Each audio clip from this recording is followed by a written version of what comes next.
Breakfast and brilliant ideas, coffee and conversation, we're serving up that and much more at IBJ Media's events. Join us at an upcoming event and kickstart your day with fresh ideas and new connections. Check out our event lineup and register now at ibj.com/RSVP. This is Inside Indiana Business Radio for the afternoon of Tuesday, December 23rd, 2025. I'm Alex Brown. After years of being part of the Department of Transportation and Services, Evansville Animal Care and Control is now functioning as an autonomous agency. Deputy Mayor Lindsay Snyder says it's not uncommon for animal welfare to fall under other city government branches, but the administration felt it was time to make a change. Our community is such a loving community in regards to animals, especially the rescue community.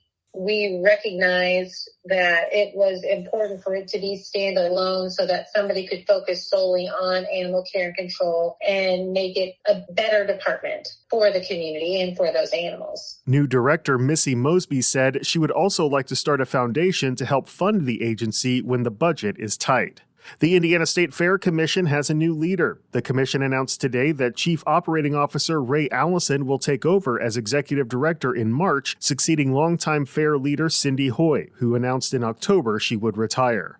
Valparaiso-based convenience store chain Family Express is celebrating the opening of its first modular building in Ligonier. The company began work in March on the 7,200-square-foot masonry building, which is part of a $100 million investment to open about a dozen new locations throughout the state.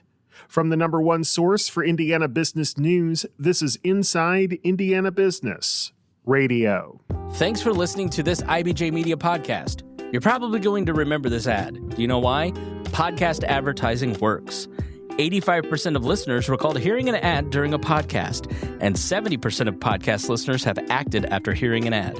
So whether you're looking to be heard across the entire IBJ Media podcast network, sponsor one of our shows, or just start with a 30-second ad, IBJ Media can help. Contact advertise at ibj.com to learn more. On January 1st, Liberty DeWig will become executive director of Gibson County Visitors and Tourism. Eric Heidenreich, who's been leading the organization for 27 years, is retiring at the end of the month. In a Q&A for our Evansville Region Report newsletter, DeWig talked about her long-term goals. Really working closely with the folks that run the hotels, making sure that the guests when they come in are taken care of and know what we do have to offer in Gibson County so that they'll want to come back and stay again. And maybe offering some hospitality training for them. We only have just a handful of hotels, but working with them so that we give the best first impression when people come in, I think will be great. And then also just hoping that all the construction and I-69 is going to be great for us, kind of expanding where we can go with our footprint and maybe a new hotel. That would be great. DeWig says she wants to continue to find local gems in the community and make them known to residents to give them more options for experiences. You can read the full Q&A at InsideIndianaBusiness.com. Indiana received some recognition from a national publication this week as the Washington Post's editorial board named Indiana its inaugural State of the Year. The board announced the distinction Monday, kicking off what it says is a new yearly tradition to recognize states that, quote, did the most to improve or otherwise acted in a way worthy of distinction, end quote. Indiana stood out this year for the legislature's tax policy reforms, the Post's editorial board said, but mostly for the state Senate's stand against mid-decade redistricting.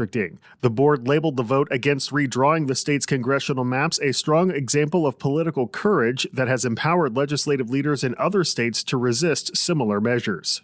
Incog Biopharma Services is the latest life sciences company continuing its growth and momentum in the city of Fishers, announcing last week that it will invest an additional $200 million to expand operations. Fishers Mayor Scott Fadness says the city is doubling down on the life sciences sector. I think we can have $1 billion worth of investment in our city and around life sciences, and I think we can grow great jobs here, and we've been focused on that really for the last 4 or 5 years. And the job growth, the investment, the future opportunities, I think sets Fishers on a tremendous trajectory moving forward by focusing on the life science industry. The city of Fishers tells IIB that life sciences companies have announced 1,850 job commitments.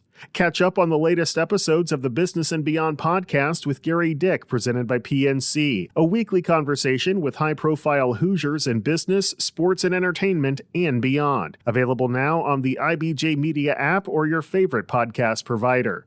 I'm Alex Brown for Inside Indiana Business Radio on Demand. Indiana's biggest names, their most personal stories. The Business and Beyond podcast brings you one-on-one conversations with the state's top leaders in business, sports, politics, and culture. If you want to know what makes Indiana tick, this is your show. Subscribe and listen wherever you get your podcasts or at ibjpodcasts.com. Your commute just got smarter. Turn drive time into growth time.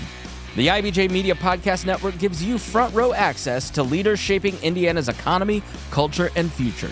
No filler, just smart, relevant, local storytelling you won't get anywhere else. Find all of our shows by searching IBJ Media in your podcast app or visit ibjpodcasts.com.